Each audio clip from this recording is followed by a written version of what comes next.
Kwa majina yangu naitwa Emmanuel Oi, meneja wa uwanja wa Sheikh Hamad Abeid Kaluta mkoani Arusha. Ni uwanja ambao umechezewa ligi kuu mwaka jana, lakini hata mwaka huu ni kati ya viwanja 15 ambazo zimepitishwa na chama cha mpira wa miguu Tanzania kuweza kutumika kwa awamu hii ya ligi kuu ya Tanzania 2026-2027. Ni uwanja ambao una timu 3 kwa maana ya TRA, Fountain Gate na Polisi, ukizingatia kwamba Polisi nao wamepanda daraja mwaka huu.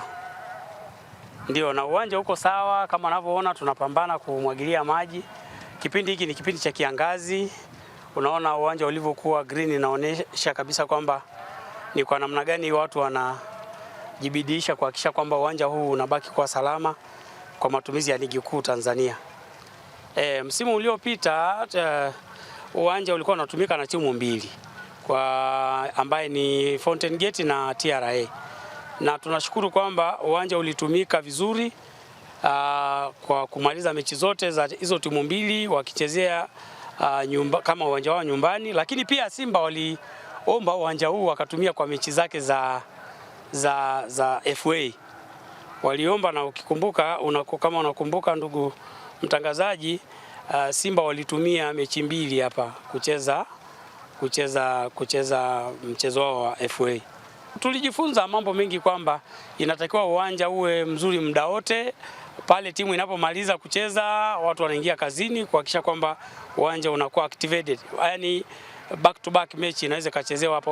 Ukizingatia pia kwamba hizi nyasi ni nyasi asili, sio nyasi bandia. Kwa hiyo inahitaji umakini wa hali ya juu kuhakikisha kabisa kwamba nyasi hizi zinadumu na zinaendelea kuwepo pale ambapo inachezewa mchezo wa aina wote. Unaona, hatukuwa na yale matenki ya kuhifadhi maji. Tuna matenki ya lita 20,000 ya kuhifadhi maji. Tumefunga mfumo mwingine, zile sprinkler ndogo hazikuwepo. Hii sprinkler kubwa ilikuwa haina nguvu kama hii. Kwa hiyo tumeboresha vitu vingi sana, haswa kwenye swala la umwagiliaji. Maanake kazi kubwa ya uwanja ni maji. Maji inahitaji maji. Kwa hiyo na sisi tumejipanga kabisa kuhakikisha kwamba kuna maji ya kutosha hapa uwanjani. Tumetengeneza drainage japo sio kwa kiwango kikubwa, lakini tumefungua zile njia za maji, kwa sababu uwanja huu asili yake ni mpira wa miguu. Kwa hiyo hata ilipokuwa inatengenezwa hii pitch, kulikuwa kuna drainage system ya kutoa maji taka, yani maji ya mvua, na kuhakikisha kabisa kwamba maji hayalali huko uwanjani. Kwa hiyo kipindi kilichopita, kwa sababu uwanja ulikuwa hautumiki, ilikuwa hakuna mzingatio mkubwa katika masuala kama hayo, lakini pindi ile mechi ilipoahirishwa, watu waliingia kazini wakafumua zile kuhakikisha kabisa kwamba wakafungua zile njia za maji, lakini pia wameweka na mchanga umewekwa wa kutosha huku. Kwa maana hiyo tunahakika kabisa kwamba maji hatakuwa toama pale mvua kubwa itakavyonyesha. Katika maeneo mazuri kabisa ambaye tunajivunia katika uwanja wetu huu wa Sheikh Hamad Abeid ni vyumba vya kubadilishia. Vyumba hivi vimejengwa katika standard ya kisasa, lakini pia ina hadhi ya kimataifa. Ina kila kitu ambacho vyumba vya kubadilisha wachezaji wa hadhi ya juu ipo. Kwa maana ya kuna kila kitu, AC, kuna feni za kutosha, kuna maji ya kutosha, na viti vyake ni standard kabisa. Kwa hiyo ni maeneo ambayo tunajivunia katika uwanja wetu huu wa Sheikh Hamad Abeid. Uwanja wa Sheikh Hamad Abeid uko tayari kupokea ligi kuu kwa maana ya timu hizo 3, na hakikishieni kabisa kwamba uwanja huu utazidi kuwahudumia. Kuna nafasi nzuri, kuna hali ya hewa nzuri, lakini pia kuna mazingira yaliyotuzunguka kwa maana ya hoteli za kutosha. Tunawakaribisha waje wavinjari na kufurahia burudani ya mpira wa miguu utakaoletwa na timu zetu hizo 3 ambazo ziko ligi kuu Tanzania. Kwanza tunasema si ndio jadi yetu Arusha kuwa na timu 3. Ingawa sasa hivi tumepata watoto wa kufikia, lakini ni wa kwetu sisi, kwa sababu wanajua Arusha ni sehemu ya mpira.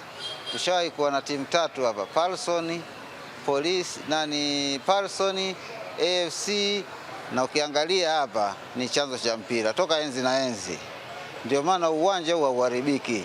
na uwanja wa Shamli Abedi hata siku moja haujaharibika. Ndio kama nilivyosema kwa mwanzo, uko na timu tatu, walikuwa wanacheza mechi za kirafiki, mechi za ligi hapo hapo, na vile kuna timu nyingi zilikuwa zinakuja na mashindano makubwa sana yalikuwa yanakuja kama AICC. Mashindano yalikuwa yanashirikisha timu kutoka Zimbabwe, Zambia, walikuwa wanakuja kucheza hapo. Uwanja uko mzuri sana, na sasa hivi uwanja ni mzuri zaidi, wala wasiogope timu ambazo hata mvua inyeshe vipi. Ile siku ile watu walikimbia tu, lakini uwanja ni mzuri sana. Sawa. Mimi ni mchezaji wa zamani Paulson General Taya. Kwanza nafurahi hali ya uwanja ilivyo. Hali ya uwanja naona inanivutia kwa sababu mwanzoni hata uwanja wenyewe ndio kitu cha kwanza tulikuwa hatuna, lakini watu wamepambana, wadau. Sasa hivi naona hali ya uwanja nzuri. Alikadhalika nategemea msukumo utakuwa mzuri, ligi itakuwa nzuri. Kwa sababu mtu unajifunza kutokana na makosa yaliyopita. Naamini kabisa ligi itakuwa ya ushindani na tutapata changamoto nzuri sana, kwa sababu hapa hata wakija hapa Arusha hapo wasitegemee labda itakuwa labda kitu rahisi. Arusha nao vile vile sasa hivi naona timu zimejipanga, kwa sababu naona hata mazoezi yao ya kiligi kabisa. Upinzani utakuwepo, wasitegemee labda ile wanakuja tu. No. Sasa hivi upinzani utakuwepo. Sababu nimeona jana mechi ya kirafiki kati ya wale Kagera na TRA, utafikiri ndio ligi imeanza. Kwa hiyo naamini kabisa ligi itakuwa ya aina yake nzuri.